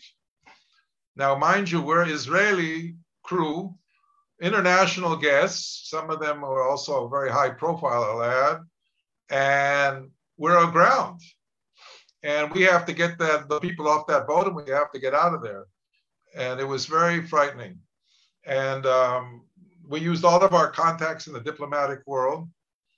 And the Israeli Air Force sent 2 Sikorsky helicopters. You can see one of them here, from Israel to Sudan, into a war zone, into enemy territory, so to speak. And with a dramatic rescue, they got the guests off the boat. The crew refused to leave, and they stayed on the boat. And then I organized that. We didn't have an Israeli flag ship, by the way. That was the savior. We had a Panama flag on the ship. And I got a tugboat out there in a couple of days, and they pulled them off, and they limped back literally to Haifa, to the dry dock, to repair the boat. And you can see in the next slide, the Fantasy 2 in dry dock after the accident. Oh, sorry. This is how they, you never want to finish your dive trip like this, any of you, okay? I'm not laughing. It was very scary. But that's it. We succeeded in getting the people off. We got the boat to the dry dock. The boat is being repaired because we had to get back to the Seychelles Islands where we had a story to do for National Geographic. Okay? Now, I have a question, if I may. Are we okay? I've totally lost track of time. Nora, Alphonse, are we okay? Can I continue on with this? Anybody home? Reverend Howard, please go ahead. Yeah, okay. I hope I'm not putting everybody to sleep. No, okay. No. Okay, so we had a $1 million repair job on that boat, got it back to pristine shape, and took it back to into the Red Sea, down the Red Sea, and heading to the Seychelles Islands. Okay, next. So here you can see our map of operations. This is a liveaboard diving boat, but it's got capabilities that are unbelievable. So we're going all the way down the Red Sea. You can see it down there from the Mediterranean, down the Red Sea, through the Bab el-Mandeb, around the Horn of Africa, heading down to the Seychelles Islands, which is just north of Madagascar. And there we're going to be using as our winter home in the meantime until things in the Middle East are going to calm down. We got permission from the Seychelles government to go there and work there in the beautiful area, which is totally tropical, totally different than the Sinai Desert, as you'll see in the next picture, please. So here's the Fantasy 2 in Mahi, in Seychelles, the capital, and it's getting ready to start working there. We worked there for 8 years, from 1991 to 1997. And we did some amazing stuff, which I'll share with you now. Okay, next slide. And like I said, it's very different than the Sinai. You know, Sinai, you can go for miles without seeing a tree, and here it's a beautiful tropical paradise. Next slide. Beautiful beaches. Diving it's not as good as the Red Sea. I'll tell you that much. It's good, but not as good as the Red Sea, but it's so beautiful. We love being there. Next slide. So we heard from the locals that the best place to go, if you want to go diving in the Seychelles, in the Indian Ocean, the Western Indian Ocean, you got to go to this place called Aldabra. Aldabra is a World Heritage Site. It's 3 days sailing from Mahi.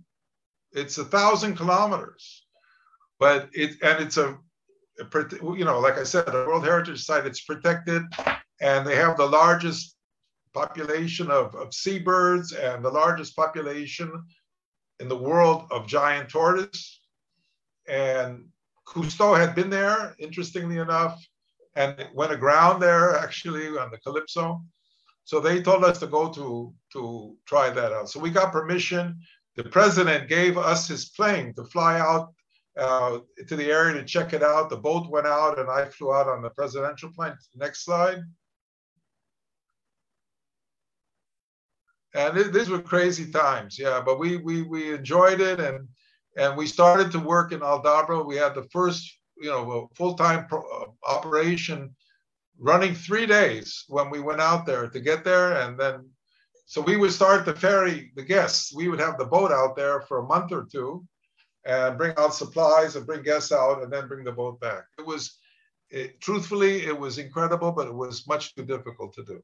Next, wait, yeah. Okay, yeah, one more. Okay, so this is the lagoon of, no, that's okay, go back. So this is the lagoon. Aldabra is the world's largest raised atoll. It's huge. I think it's something like 30 kilometers long or maybe longer. And it has all of these channels. This is the main channel. This is where Cousteau went aground. The currents can get up to 9 knots as the lagoon empties and fills twice a day. It's insane, and you could do the world's best drift dive there as well. But and so I once again asked David from National Geographic to come back and to do a story on Aldabra, and we got permission, and he put together a very nice group.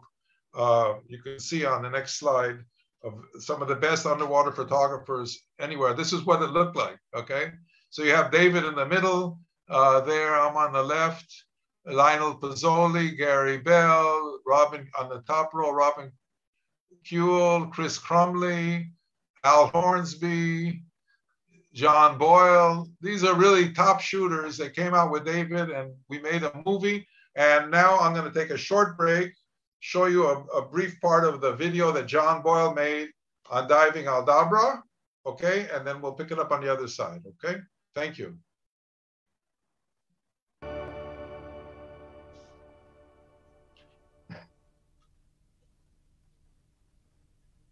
Lying at the northern end of the Mozambique Channel, Aldabra, the remotest island of the Seychelles archipelago, lies 600 miles southwest of the main island of Mahe. Our vessel, the Fantasy, a specially equipped dive boat purpose-built for expeditions of this sort, and usually based in the Red Sea, has already made the arduous journey down the East African coast to Port Victoria to refuel and take on supplies for the final leg of the expedition. On board is a team of some of the world's top underwater photographers and writers who aim to become the first to explore and record Aldabra's unique underwater mysteries since Jacques Cousteau visited the atoll 40 years ago. The only port of entry to the Seychelles in order to comply with immigration formalities is Victoria, on the main island of Mahe. Howard Rosenstein, the owner of the Fantasy, obtains port clearance from the harbour authorities at Victoria, and we prepare to cast off. On board, the crew carry out their last-minute preparation for this 5-week exploration, and the expedition members carry out last-minute equipment checks. David Duboulet, National Geographic's underwater contract photographer, has travelled to many of the world's most obscure... Okay, that's just a part of the clip. It's a wonderful 1-hour film, and if anybody wants the link to it, then just write to me somehow, and I'll get it to the people from the production so you can. It's an amazing movie, amazing. Anyway, out of that movie and the trip, there was another feature for Aldabra in National Geographic, and it did wonders for us as well to attract attention. It came out in March 1995. That's the cover of the magazine. Okay, next slide. Another crazy thing that we did, and this has nothing to do with scuba diving, but because we had such a big vessel and it can go anywhere, we were contacted by a group that belonged to this thing called the Century Club. And the Century Club are people that are really into travel, and they go around the world to the most remote places. They get numbers. Countries have numbers, and they like a scorecard. And they want to get to the most remote, difficult area to get to, and they get the most points. And then once a year, they have, I guess, prizes or whatever. So we were contacted by this group, and they wanted to get to Diego Garcia, to the what's called Bayard, British Indian Oceans Territory, what's remaining of the empire, of the British Empire. Diego Garcia is the most famous part of it, but you can't go there because it's a big military base now. But there's a few other reefs and areas that you can access. It's 3 days cross seas in difficult sea conditions to get there, and 3 days back from the Seychelles. We were contracted by 2 different groups to go there. You can see they're not teenagers. And basically they spent 3 days in their cabin being seasick until they got there. We took them ashore. We took out our finest plastic cups and sparkling wine and toasted them and signed their passports with the Fantasy stamp saying that they were in Dangerous Reef. That was the name. No, Dangerous Reef. I think Dangerous Reef or something. And that was it. Turned around and headed back. They were on land for maybe half an hour. Crazy. Next slide. Also got a job with BBC to do a shoot in Madagascar, to a northern tip of Madagascar, to a place called Helvo. But the idea was to take a famous British actress, Joanna Lumley, to be like Robinson Crusoe. They were making a film called Girl Friday, and she was going to be put on this island for a week to live, or 10 days to live alone. And you can see the movie, you could look at it in the YouTube or something, called Girl Friday. And they used Fantasy basically as a production base. And most of the day we were out exploring, diving in that remote part of the Indian Ocean, which was really great. And all we had to do was provide, like, she was on the island, but the crew was on the boat. Next slide. There you go. That's Joanna Lumley, and she's ready to go ashore with her big knife and survive in the wild for 9 days, I think it was. She's a lovely woman, and she's gutsy. I got to tell you, as beautiful as she is, she's got a lot of moxie. Next shot, next. You can see here Sarabajina Island. That's the island that we were anchored off of. It's just gorgeous, and we just basically hung out there for like 10 days. And we while she was ashore, and every once in a while we were allowed to go to a different end of the island where she was, so we wouldn't disturb her. Okay, next shot. Okay, so we decided it was time to go back into the Red Sea to try our luck there. What we found when we got back there was like crazy. The amount of boats and dive operations and hotels that had gone up were exponentially to me, a disaster, and impacted the quality of diving, the coral reefs, everything. You go to a site that once you were all by yourself, you had 80, 100 divers in the water with you, if not more. So we decided that maybe a boat like the Fantasy it wasn't the right place for that anymore. And I had been 25 years continuously giving services and frankly getting a lot of hassles too. I don't want to go into it, but it was getting more and more difficult. And by then I had already 4 kids and family. I wasn't seeing them that much. So I decided that it was time to move on and maybe sell the boat and try something else. Determined to stay in the diving business. Okay, next. So you'll remember this is a shot from 1978.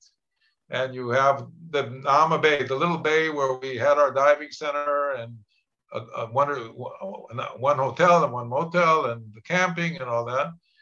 By 1997, next shot, like 20 years later, the next one. It was already starting to look like this. This is Nama Bay, the exact same place. But this is now a serious touristic place. Where my diving center, I can't even identify, I can't even find it there. And that was 24 years ago. So now it's even 3 times more. So it's kind of crazy, it's out of control. Sometimes I have a feeling I created a monster. Okay, next slide. So like the biblical Moses, I was heading out of the Red Sea. I didn't have to split it. I just had to drive my boat back up it and go back to the Holy Land and start a new life somewhere. So this is the end of my period as a dive operator in the Red Sea, starting in literally 1972 in the Red Sea and ending in 1997, 25 years. Okay, now, just a little bit more patience, and we're almost there. So I was looking what to do. I love the diving business. I love diving. And I was contacted by some people that had an idea to create a diving mask which would protect divers' ears. Because divers, some have ear problems, especially professional divers or divers or instructors, guides, they get infections, they get ruptured eardrums, they have barotrauma, they have to give up days of diving. So an Israeli group came up with an invention, which I have the patent for, to allow you to dive with your ears dry. No water comes into your ears. It's called the Pro-Ear Mask. Maybe some of you know about it. The company IST now has the license rights for it. But it was our invention. We developed it. We manufactured it initially and then handed it over to IST. I'm very proud of this project, very proud, because it literally saves the lives of many, many divers, especially professional divers. And check it out, because it's a great thing. I dive with it to this day. I mean, I love it. I don't have any problem with my ear. I just find it very comfortable. Okay, from there, I started a new business with my son called Fantasy Line. I was always, next slide, I was always fascinated by underwater photography from the earliest days when David Dubele gave me that first camera. So I saw an opportunity with the age of digital photography, and Nikon decided not to continue with the Nanos, not to go digital. So I started a company called Fantasy Line using the same logo, Fantasy Cruises, just wrote line instead of cruises, and started to develop underwater housing products, but affordable ones, not really super expensive, mostly for the compact thing. So I became like a manufacturer, developer of underwater photo equipment. Next slide. So here I am in one of my earlier housings, testing. I was back in the water testing new housings all the time. Kept me in the water. I enjoyed it. We had a lot now to work in the Red Sea, and I would be going down there all the time with new housings. But as much as I tested, I always had to give it to our final chief tester to make sure that he enjoyed it and he found it worthy to go into the market. So now a slide of my chief tester. Okay, next one. There you go. If it passed his test, then we were ready to go into production. Anyway, that's just kind of being humorous. But we developed a wonderful company, a wonderful crew. You can see them here, some of the test divers in the Red Sea testing our equipment. Take the next slide.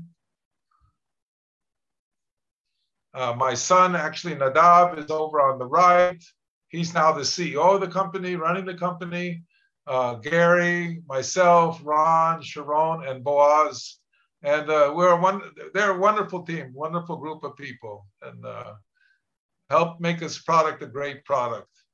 So now I'm going to show you a very short video about Fantasy Line with a compact camera, a compact housing, a camera you can hold literally in your hand and put in your pocket. And you can look at the quality of work. It's all of what you see here in this short video was shot with the Fantasy Line products. Please, go ahead.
Okay, we can go to the next one.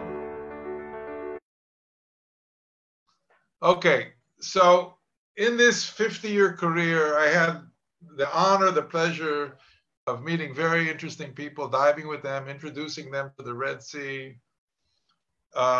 Just a few of them, just to kind of blow it by.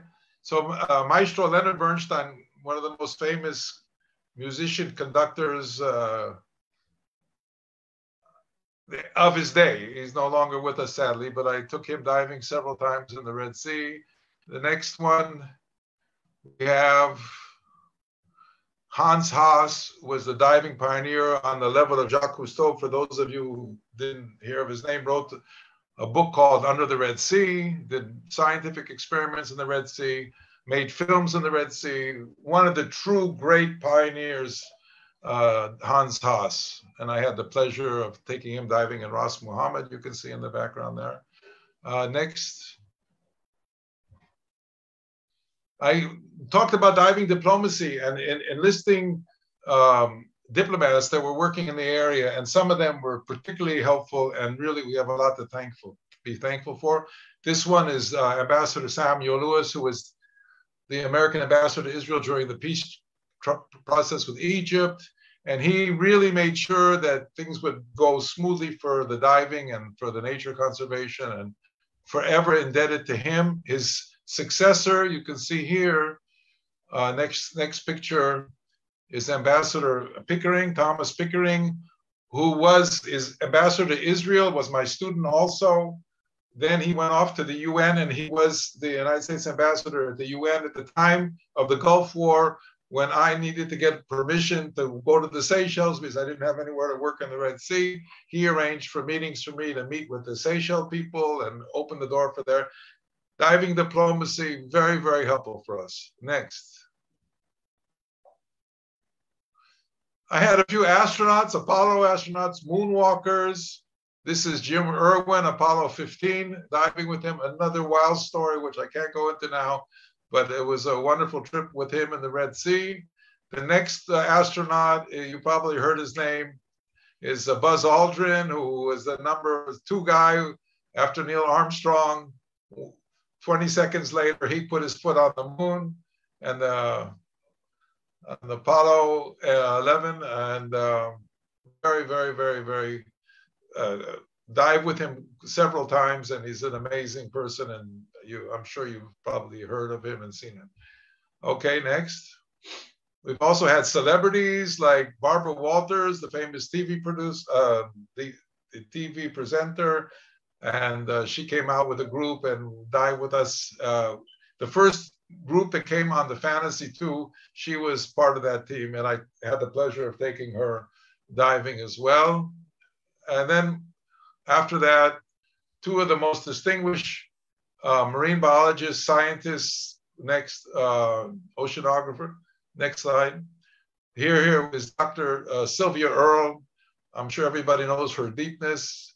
I had the pleasure, you can see I'm already getting on in age in these pictures, taking her not too long ago diving in the Red Sea. It was a great, great honor. She's one of the most influential and important marine scientists of our day, and a fabulous woman.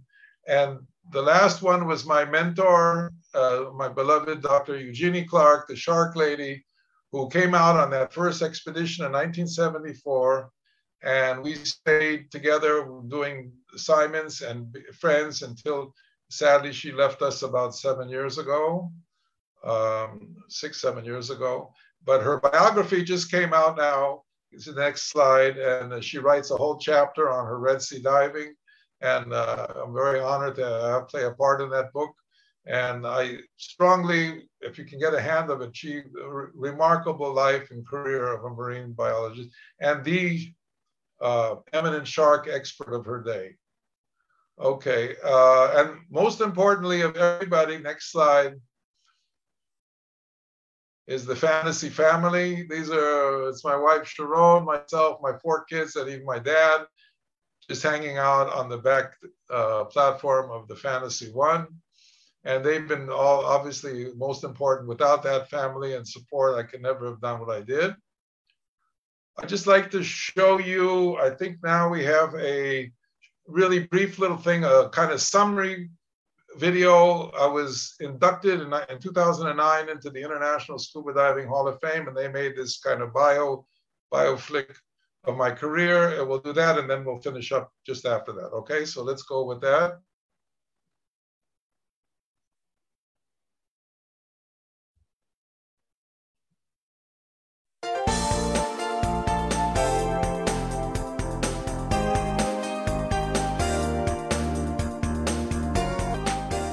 Howard Rosenstein, at the young age of 19, had his first sight of the Red Sea, and it captured his heart.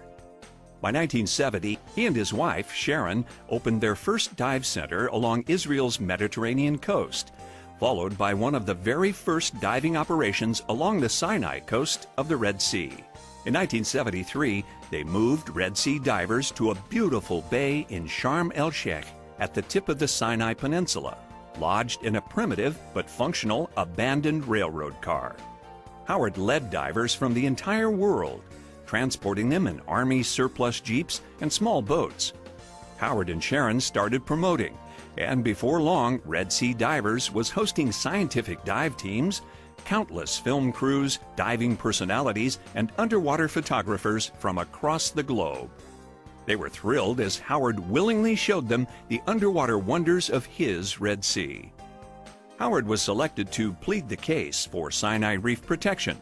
He worked closely with the U.S. ambassador to Israel to secure nature conservation and maintain diving tourism in the Red Sea. When Israel withdrew from the Sinai in 1982, Howard and Sharon moved on to establish Fantasy Cruises, the first liveaboard operation in the Red Sea. Rapid success and expanding interest in Red Sea diving prompted Howard to purchase the larger, luxurious Fantasy II in 1990. This liveaboard vessel explored the entire Red Sea and the Indian Ocean atolls. After 25 years of continuous operation, 3 wars, and 2 national administrations, Howard and Sharon shut down their dive travel operation. Determined to stay in the dive industry, Howard formed Fantasy Line, manufacturing and distributing underwater photo solutions. We pay tribute to Howard, the ambassador of Red Sea diving, for generously sharing his underwater world.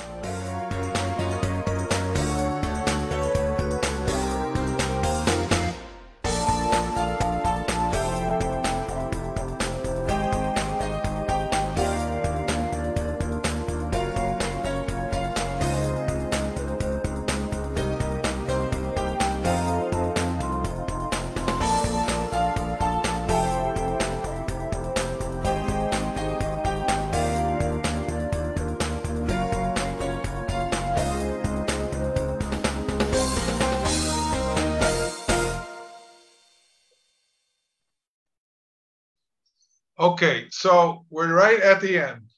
And now I'm going to take the liberty at my ripe age, of which I'm not going to reveal, just to say a little something about what's going on right now. So we're in a difficult period. The diving industry, the professionals and the sport divers are going through probably the roughest period that I could remember in 50 years with this pandemic. Businesses are in big trouble. Every up and down, diving tourism, diving education, you name it, diving manufacturing. It's a rough time, but we're going to get through it. We, like I said in some of the presentation tonight, we went through wars, terror, cyclones, hurricanes, changing of countries on us. You name it, we've been through it and we came out of it on the other side stronger, and we're going to come out of it on the other side stronger.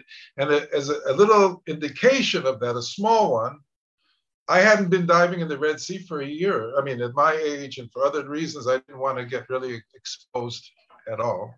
Israel is quite advanced, and as far as it goes with the COVID care. And but this past weekend, 3 days ago, I was down in the Red Sea for the first time in a year diving. So I went now from this kind of mask to the next slide, which was taken on Saturday. Can I show it, the next slide? There you go. So I was diving for the first time in the Red Sea in a year, and that's a uplifting feeling. It doesn't mean we're through this thing, we're not. We're gonna learn how to live with it. And they just announced that there's going to be maybe, some kind of pill you can take to minimize the danger. And of course, getting the vaccinations is extremely, extremely important. But I think we're starting to see the other side of this. So I want to encourage you all to hang in there. My fellow professionals in the diving world, especially, it's been a tough, tough time. But I think we're going to come out of this stronger, and there's going to be a huge desire, once the time is right, for diving tourism to get back up and running again. And business is going to be good. There's going to be opportunities. So first of all, continue to be cautious, to be careful, and all the things that they're telling you, the experts, follow their expertise.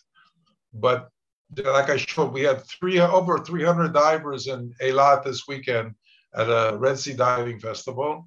And there I am. That was on Saturday. Okay, so I hope you enjoyed the presentation, and they can go to the final slide. And if anybody has any questions or whatever, I'm handing it back to the moderator, Nora. And I just thank you and hope you enjoyed the show. Thank you so much, Howard, for such a lovely and insightful presentation. You have indeed been through a whole lot.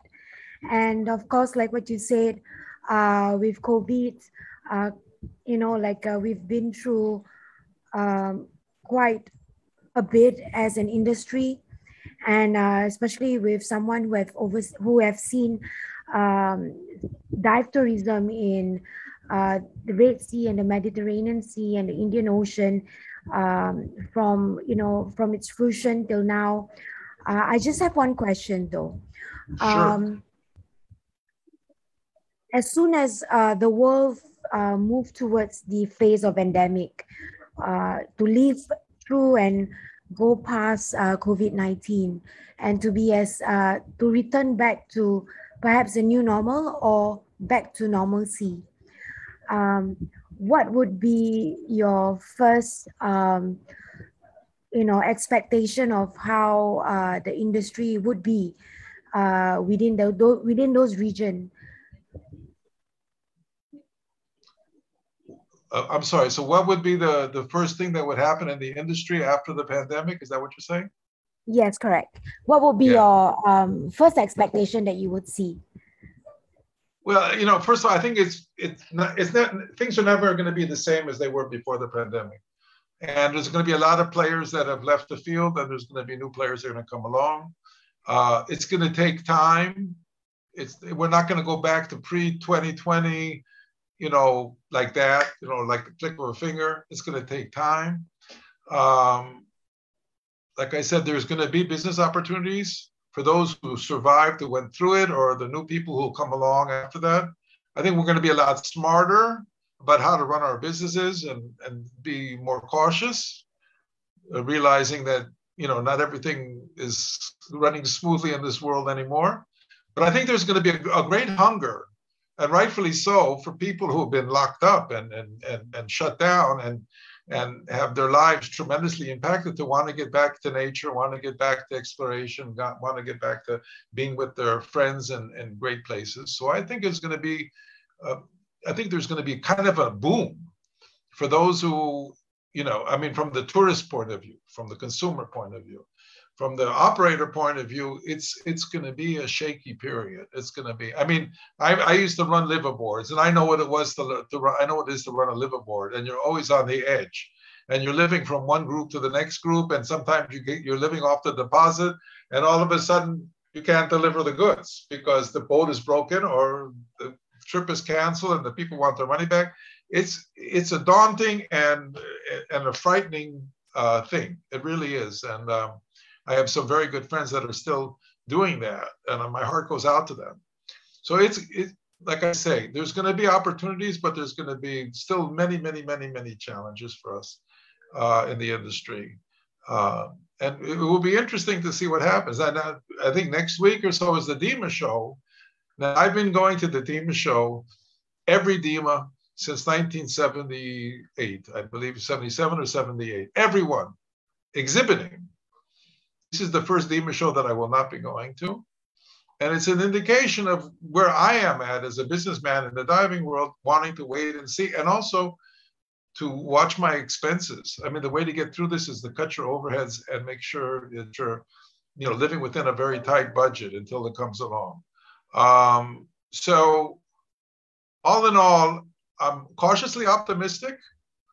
I also, we talked a little bit about conservation and about what's going to happen with the world's oceans and the global warming and all of these things. These are big issues. Interestingly enough, the Red Sea has the most hardy coral growth of any sea in the world, and they're starting to export Red Sea corals to other parts of the world. But us as divers can make a difference. And I remember, like I shared to you about the shark fishing and how we as divers got together and put an end to it in the Red Sea.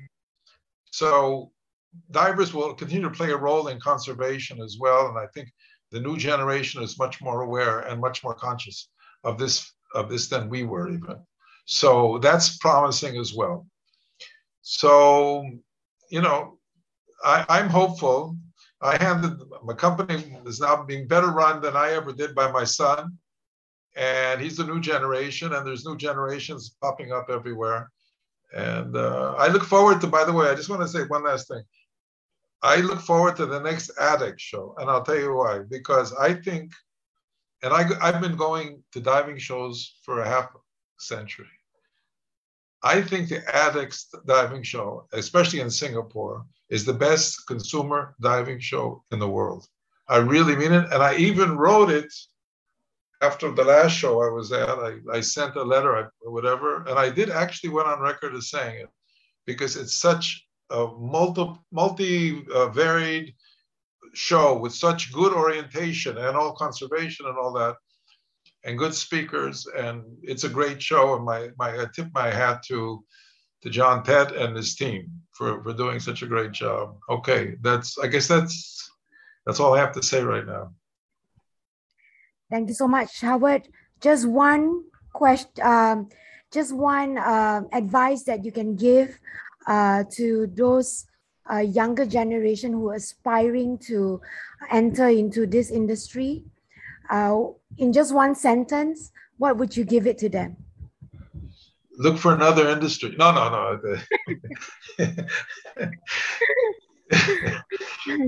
I'm being very, very, very cautious. And diving industry is exciting as a lifestyle, and living it. I mean, I got into it because of my passion.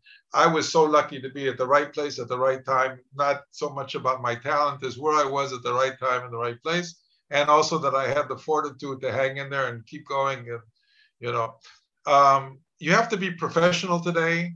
Like I said, I started my diving school 6 months after I learned to dive myself. You can never get away with that anymore. You got to be professional. You got to find the best thing that you're best at and start at the bottom and work your way up. There's no instant success stories anymore. You got to pay your dues, and you got to work hard. I don't know a lot of people that became wealthy in the diving industry.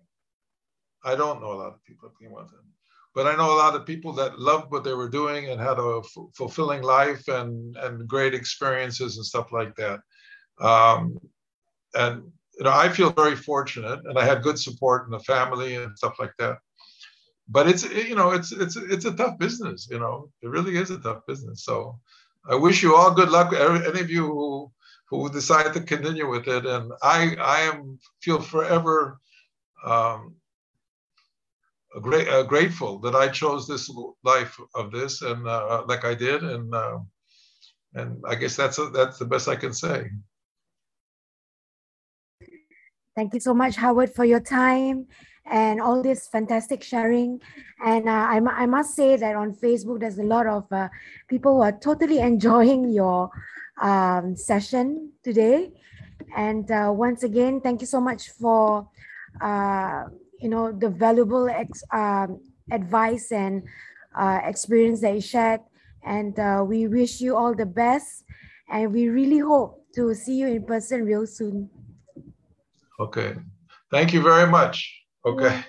Bye-bye, everybody. And thank you for your great support. El Franz and yourself, you did a wonderful job. Behind the scenes, working late.